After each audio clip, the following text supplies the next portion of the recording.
श्री गणेशाय नमः। कार्तिक मास महात्म्य 35वां अध्याय।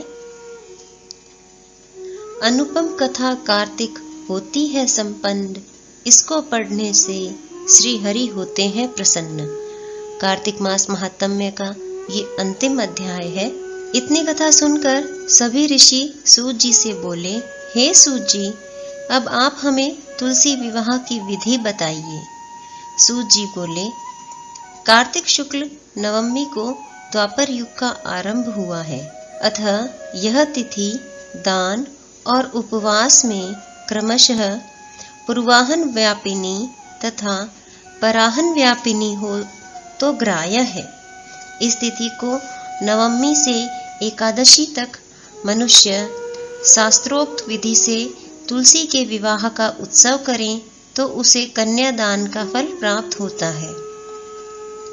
पूर्व काल में कनक की पुत्री किशोरी ने एकादशी तिथि में संध्या के समय तुलसी की वैवाहिक विधि संपन्न की। इससे वह किशोरी वैधव्य दोष से मुक्त हो गई। अब मैं उसकी विधि बतलाता हूँ।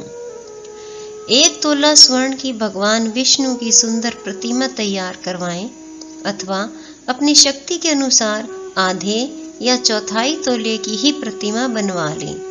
फिर तुलसी और भगवान विष्णु की प्रतिमा में प्राण प्रतिष्ठा करके षोडशोपचार से पूजा करें। पहले देश काल का स्मरण करके गणेश पूजन करें। फिर पुण्याह वाचन कराकर नंदी श्राद्ध करें। तत्पश्चात वेद मंत्रों के उच्चारण और बाजे आदि की ध्वनि के साथ भगवान विष्णु की प्रतिमा को तुलसी जी के निकट लाकर रखें। प्रतिमा को वस्त्रों से आच्छादित करना चाहिए। उस समय भगवान का आवाहन करें, भगवान केशव आइए, देव मैं आपकी पूजा करूंगा, आपकी सेवा में तुलसी को समर्पित करूंगा, आप मेरे संपूर्ण मनोरथों को पूर्ण करें। इस प्रकार आवाहन के पश्चात 3 बार अर्घ्य, पाद्य और विष्टर का उच्चारण करके इन्हें बारी बारी से भगवान को समर्पित करें। फिर आचमनीय पद का 3 बार उच्चारण करके भगवान को आचमन कराएं।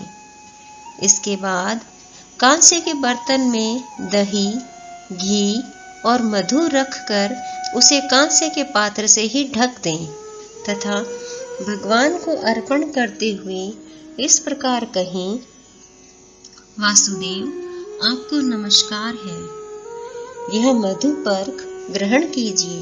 तदंतर हरिद्रा लेपन और अभ्यंग कार्य संपन्न करके गोधूली की बेला में तुलसी और विष्णु का पूजन पृथक पृथक करना चाहिए। दोनों को एक दूसरे के सम्मुख रखकर मंगल पाठ करें। जब भगवान सूर्य कुछ कुछ दिखाई देते हों तब कन्यादान का संकल्प करें। अपने गोत्र और प्रवर का उच्चारण करके आदि की 3 पीढ़ियों का भी आवर्तन करें। तत्पश्चात भगवान से इस प्रकार कहें, आदि, मध्य और अंत से रहित त्रिभुवन प्रतिपालक परमेश्वर, इस तुलसी दल को आप विवाह की विधि से ग्रहण करें। यह पार्वती के बीच से प्रकट हुई है, वृंदा की भस्म में स्थित रही है तथा आदि, मध्य और अंत से शून्य है। आपको तुलसी बहुत ही प्रिय है, अतः इसे मैं आपकी सेवा में अर्पित करता हूँ। मैंने जल के घड़ों से सींचकर और अन्य प्रकार की सेवाएं करके अपनी पुत्री की भांति इसे पाला, पोसा और बढ़ाया है। आपकी प्रिय तुलसी मैं आपको दे रहा हूँ, प्रभु आप इसे ग्रहण करें। इस प्रकार तुलसी का दान करके फिर उन दोनों अर्थात तुलसी और भगवान विष्णु की पूजा करें। विवाह का उत्सव मनाएं। सुबह होने पर पुनः तुलसी और विष्णु जी का पूजन करें। अग्नि की स्थापना करके उसमें 12 मंत्र से खीर, घी, मधु और तिल मिश्रित हवनीय द्रव्य की 108 आहुति दें। फिर स्विष्टकृत होम करके पूर्णाहुति दें। आचार्य की पूजा करके होम की शेष विधि पूरी करें। उसके बाद भगवान से इस प्रकार प्रार्थना करें, हे प्रभु, आपकी प्रसन्नता के लिए मैंने यह व्रत किया है। जनार्दन, इसमें जो न्यूनता हो वह आपके प्रसाद से पूर्णता को प्राप्त हो जाए। यदि द्वादशी में रेवती का चौथा चरण बीत रहा हो तो उस समय पारण न करें। जो उस समय भी पारण करता है वह अपने व्रत को निष्फल कर देता है। भोजन के पश्चात तुलसी के स्वतः गल कर गिरे हुए पत्तों को खाकर मनुष्य सब पापों से मुक्त हो जाता है। भोजन के अंत में ऊख, आंवला और बेर का फल खा लेने से उच्छिष्ट दोष मिट जाता है। तदंतर भगवान का विसर्जन करते हुए कहें, भगवान, आप तुलसी के साथ बैकुंठ धाम में पधारे।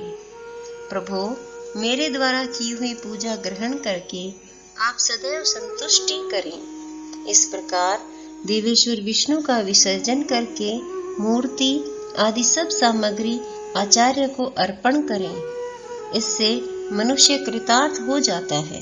यह विधि सुनाकर सूत जी ने ऋषियों से कहा, हे ऋषियों, इस प्रकार जो मनुष्य श्रद्धा पूर्वक सत्य, शांति और संतोष को धारण करता है, भगवान विष्णु को तुलसी दल समर्पित करता है, उसके सभी पापों का नाश हो जाता है और वह संसार के सुखों को भोग कर अंत में विष्णु लोक को प्राप्त करता है।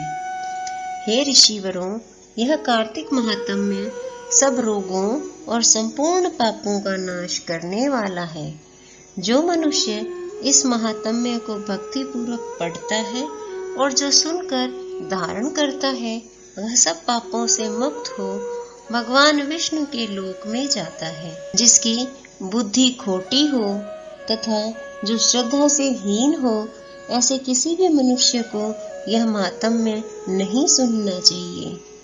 इसी के साथ कार्तिक महात्म्य का 35वां अध्याय पूर्ण हुआ। जय श्री कृष्ण।